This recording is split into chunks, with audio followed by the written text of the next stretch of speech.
Tapi jangan lupa, Bung Karno tukang penjarain para ulama. Ini video kurang ajarnya Haikal Hasan. Si congor kurang ajar nih Haikal Hasan ini.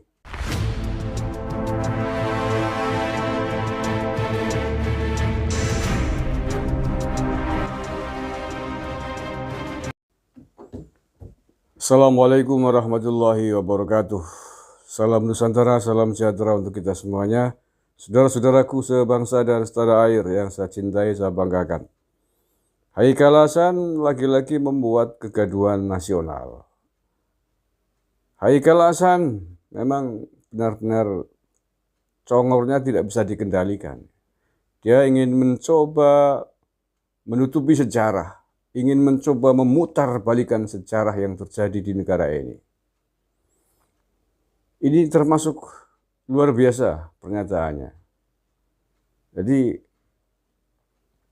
ingin menyudutkan dan menjelekan Bapak proklamator kita, Bung Karno, menyerang Bung Karno, menyudutkan Bung Karno, memblack campaign Bung Karno sebagai orang yang memusuhi ulama. Persis seperti suaranya kelompoknya Haikal Hasan hari ini yang mengatakan Presiden Jokowi sebagai presiden zalim yang memusuhi, mengkriminalisasi, memenjarakan ulama.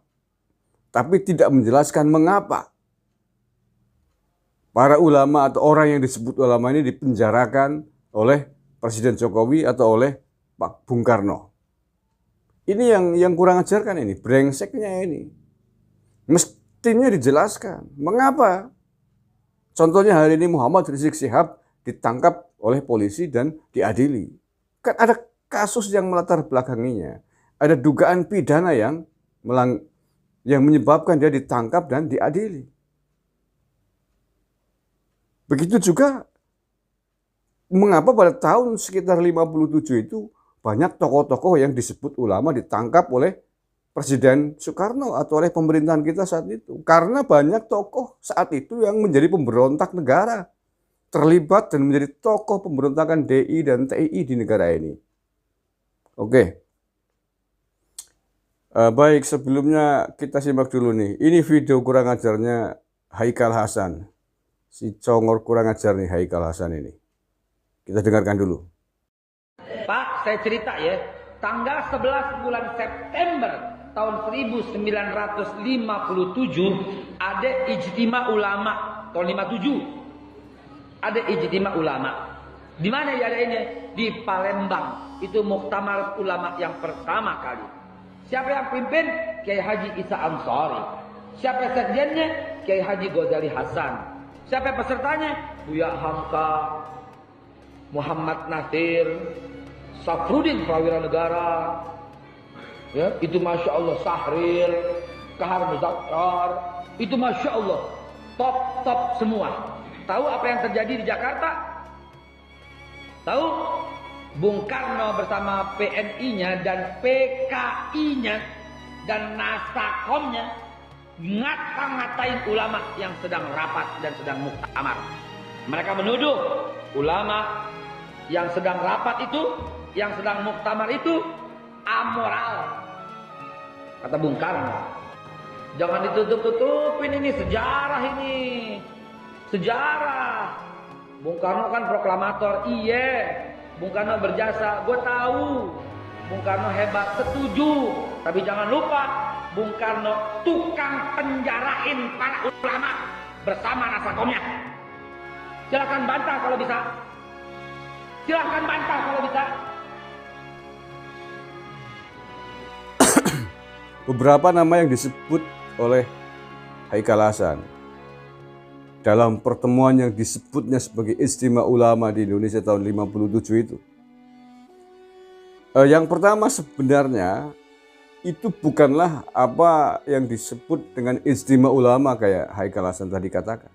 Dia mungkin ingin mensejajarkan dengan acara yang pernah dia gagas bersama kroni-kroninya pada beberapa tahun yang lalu, Ijtima Ulama di Jakarta, yang kemudian menolorkan ingin khilafah Islamiyah. Pertemuan sejumlah tokoh di Palembang ketika itu tahun 57 itu adalah pertemuan yang digagas oleh tokoh-tokoh Masyumi, yang di dalamnya terdapat orang-orang yang menjadi tokoh pemberontak di negara ini. Di antaranya adalah nama yang tadi disebut Kahar Muzakar. Orang yang belajar sejarah, yang pernah sekolah tentang sejarah negara Indonesia ini, pasti tahu siapa Kahar Muzakar. Orang nomor satu tokoh pemberontak DITI dari Sulawesi Selatan, yang kemudian bergabung dengan tokoh DITI dari Jawa Barat, Kartosuwiryo. Ya tentu saja pemberontak ya pasti ditangkap lah. Kal Haikal Hasan, congormu dijaga itu. Kalau termasuk kamu juga itu, lama-lama kamu ditangkap itu.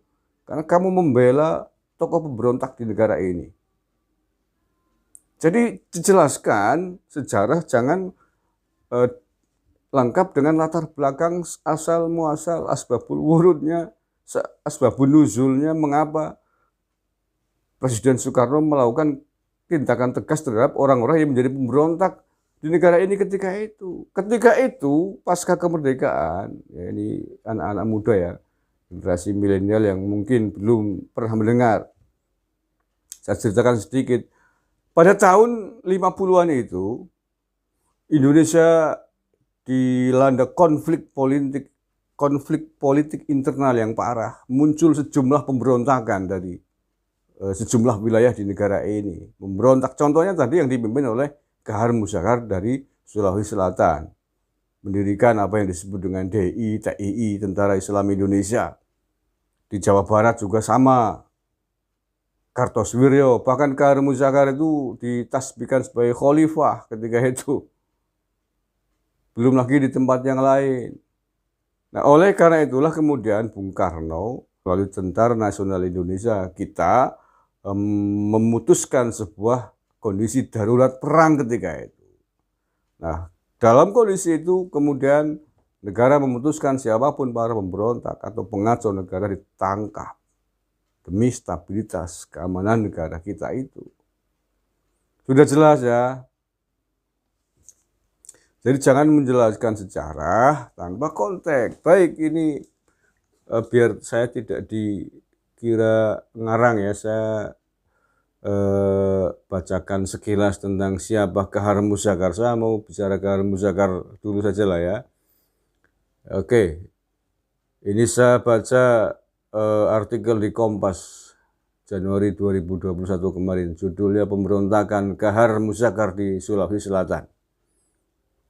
Kompas, pada 1950 peristiwa pemberontakan besar terjadi di Sulawesi Selatan. Peristiwa ini dikenal sebagai pemberontakan Darul Islam Tentara Islam Indonesia atau DITI. Kahar Muzakar adalah orang yang menjadi dalang utama di balik pemberontakan ini. Ya, sudah jelas ya. Kal Haikal Hasan, melek matamu, siapa Kahar Muzakar yang kau sebut sebagai tokoh ulama yang wah itu tadi? Dia adalah dalang pemberontakan DITI di Sulawesi Selatan. Kalau Anda menokohkan Kahar Muzakar, berarti Anda memang anak buahnya pemberontak. Anda pengikutnya Kahar Muzakar. Kurang ajar Anda. Ia memimpin kelompok gerakan yang bernama Komando Gerilya Sulawesi Selatan atau KGSS dan melakukan berbagai kekacauan di Sulawesi Selatan. Satu itu, Kompas. Yang kedua, ini saya baca lagi dari sumber yang lain. Dari tirto.id. Judulnya Pemberontakan DITI Kahar Muzakar, Sejarah, Kronologi, dan Penumpasan. Saya baca sekilas saja yang penting intinya ya, nggak semuanya panjang ini. Sejarah pemberontakan Darul Islam Tentara Islam Indonesia dalam kurung DITI, pimpinan Kahar Muzakar pernah berlangsung mulai 1950 sampai 1965. Peristiwa yang terjadi di Sulawesi Selatan ini dilakukan oleh pasukan Kahar dalam dua sesi, yakni periode 1951-1953 dan 1953 sampai 1965. Setelah kemerdekaan Indonesia diproklamirkan, muncul beberapa pemberontakan dengan latar belakang berbeda. Sebelum muncul DITI Kahar Muzakar di Sulawesi Selatan, terdapat kasus aksi Pergerakan Nasional Islam Indonesia atau NII Kartosuwiryo di Jawa Barat pada Agustus 1949. Berdasarkan tulisan Patrick Matanasi bertajuk Sejarah Usang Khalifah Kahar Muzakar di Sulawesi Selatan, terungkap Kahar dan Kartosoewirjo ingin menjadi kepala umat Islam. Kendati berbeda wilayah, mereka sama-sama berusaha untuk membentuk negara Islam yang aturannya sesuai syariat Islam. Nah, keduanya kemudian bergabung dalam satu gerakan ingin mewujudkan negara Islam Indonesia. Dalam kurung pemberontak NKRI. Oleh karena itulah kemudian ditangkap dan ditumpas oleh negara. Kalau Haikal Hasan menokohkan tokoh-tokoh pemberontak, dia pun sebenarnya layak untuk ditangkap sebagai calon pemberontak, generasi pemberontak di negara ini. Dan dia pernah mengatakan dia memang setuju ingin mewujudkan khilafah Islamiyah. Kurang apa lagi? Kita sudah punya semboyan NKRI harga mati. Sekian saja vlog singkat kali ini menanggapi video viral terkait Haikal Hasan yang mengatakan Bung Karno sebagai orang yang memenjarakan ulama. Anda tidak membaca sejarah, Anda sendiri yang tidak paham sejarah kok goblok, kok ngatain orang lain nggak paham sejarah. Terima kasih bagi generasi muda. Jangan pernah terprovokasi, terpengaruh oleh hasutan-hasutan orang-orang pengikut-pengikut pemberontak ini. Ikutilah ulama-ulama yang sejati, ulama-ulama yang benar, ulama yang mengajarkan kesetiaan terhadap bangsa dan negara. Jauhi ulama-ulama yang mengajarkan perlawanan terhadap negara kita yang kita cintai ini. Terima kasih. Wallahul muwaffiq ila aqwamit thoriq. Assalamualaikum warahmatullahi wabarakatuh. NKRI harga mati.